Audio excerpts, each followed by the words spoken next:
இன்றைக்கி நான் எடுத்துக்கொண்ட தலைப்பு மகாபாரதம் ராமாயணம். எல்லாருக்கும் தெரியும் மகாபாரதம் ராமாயணம் என்ன அப்படின்னு. இது இதிகாசங்கள், அதாவது நம்மளுடைய கடவுள், இந்து கடவுளுக்கு இதுதான் முன்னோடி அப்படின்ற மாதிரி மகாபாரதமும் ராமாயணம் தான் அப்படின்றது தான் உண்மை. ஏன்னா மகாபாரதம் அப்படின்றது என்னவா இருக்கும் அப்படின்றது எத்தனோ பெரிய பெரிய அறிஞர்கள் எல்லாம் அங்கே சொல்லியிருப்பாங்க, மேடையில் பேசியிருப்பாங்க மகாபாரதம் அப்படின்னு. பாரதம் என்ன அப்படின்றதுக்கு ஒரு விளக்கம் நான் சொல்லிடுறேன். நான் எல்லாமே ஆங்கிலத்திலேருந்து தான் இதை கண்டுபிடிக்கிறது. ஏன்னா இதுக்கு தமிழத்தில் இருக்கிற அவ்வளோ எழுத்துக்களுக்கு ஆங்கிலத்திலேருந்து அதனுக்கு மீனிங் கண்டுபிடிச்சிடலாம்.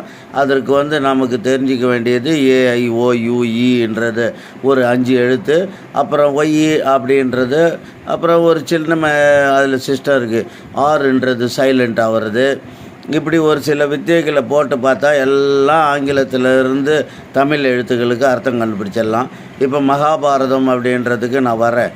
மகாபாரதம் அப்படின்னா மகானா மெகா, நல்லா தெரியும்.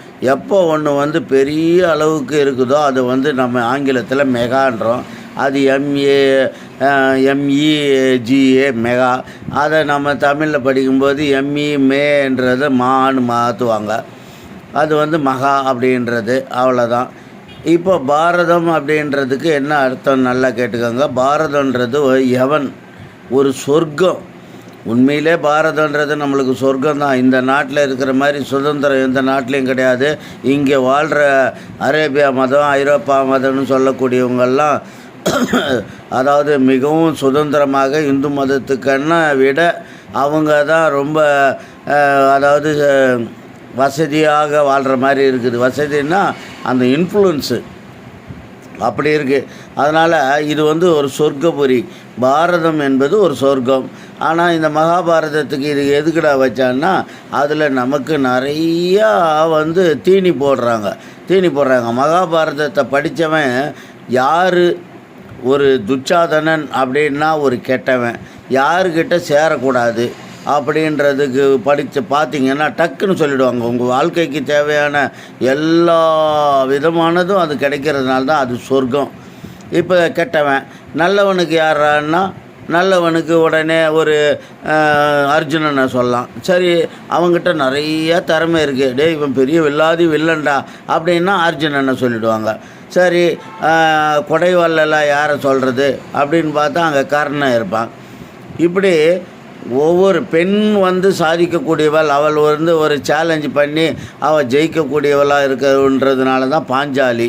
அந்த பாஞ்சாலி அப்படின்னு சொல்கிறதுக்கு கூட கேரக்டர் கூட பெண்ணை உயர்வாக சொல்கிறது. அப்புறம் குருவை சொல்கிறது, பீஷ்மரை சொல்கிறது, அப்புறம் போரில் போர் தர்மங்களை சொல்கிறது.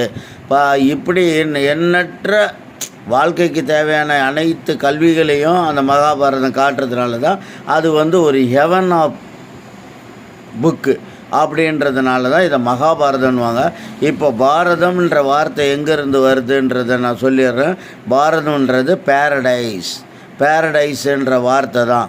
அதுதான் உங்களுக்கு PARAD அப்படின்றது அப்படின்னு வருதும். பேரடைஸ்ன்றது தான் பாரதம். அந்த டி பக்கத்தில் இருந்து நாம் சில மாற்றங்களை செய்யணும். பாரத, அந்த எங்கேருந்து வந்துச்சுன்னு கேட்கலாம். உயிர் எழுத்து AIOUE, ஆங்கிலத்தில் வவல்ஸ்ன்னு சொல்லக்கூடிய 5 எழுத்தை வச்சு எல்லாத்தையுமே சொல்லிடலாம். அதனால் மகாபாரதம்ன்றது அது மிகப்பெரிய ஒரு சொர்க்கம், மிகப்பெரிய மகிழ்ச்சி அப்படின்றது தான் அதனுடைய அர்த்தம். சரி, அடுத்து ராமாயணத்துக்கு வந்துடுவோம். ராமாயணம்னா என்ன அப்படின்னு கேட்டிங்கன்னா, ராமாயணம் அப்படின்றது ராமம் அப்படின்றது ரொமான்டிக். யானம் அப்படின்றது மிக நீளமான லென்த்தி. அதாவது எப்படின்னா, உங்களுக்கு யான் அப்படின்றது நூல் சுற்றிருப்பான். அதில் ஆயிரக்கணக்கான மீட்டர் நூலுங்களை சுற்றிருப்பாங்க. அது இழுத்துக்கிட்டு போய்கிட்டு இருந்தால் போய்கிட்டே இருக்கும் அப்படின்ற மாதிரி உங்களுக்கு அதாவது வாயை பொழந்து பார்க்கறது. இப்போ யானையை பார்க்குறோம். யானைக்கு ஏன் யானைன்னு பேர் வச்சாங்க? அது மற்ற மிருகங்களை விட ஒரு தனித்துவமாக இருக்கிறதுனால நம்ம வாயை பொழந்து ஆன்னு பார்க்குறதுனால தான் இது யான் அப்படின்றது தான் யானை அப்படின்றது. ராமாயண அப்படின்றதும் அதுதான். அதனால் ராமாயணன்றது ரொமான்டிக்கு. அவர் அதில் ட்ராஜடிக் ரொமான்டிக். அதாவது கணவன் மனைவியை நேசிக்கிறதுல கூட, அதாவது கஷ்ட காலத்தில் அவரையே நினைக்கிறதுக்கு கூட ரொமான்டிக் தான். அதனால தான் ராம் அப்படின்றது ரொமான்டிக் என்ற வார்த்தையில் 3 எழுத்து தான். அது முதல் 3 எழுத்து தான் ராம். அந்த ரொமான்டிக்ன்றது அந்த அம்மாவோட எப்படியெல்லாம் சந்தோஷமாக வாழ்ந்தார் அப்படின்றத அவரை ரிப்பீட்டடாக நினச்சி பார்க்குறதுனால அது பெரிய ஒரு நீண்ட சுவாரஸ்யமான ஒரு கதையாக இருக்கிறதுனால ராமாயணம்ன்றதுக்கு அது பேர் ரொமான்டிக் ப்ளஸ் யான் அப்படின்றது அதனுடைய சுருக்கம். அதைத்தான் ராமாயணம்ன்றதை நாம் சொல்கிறோம்.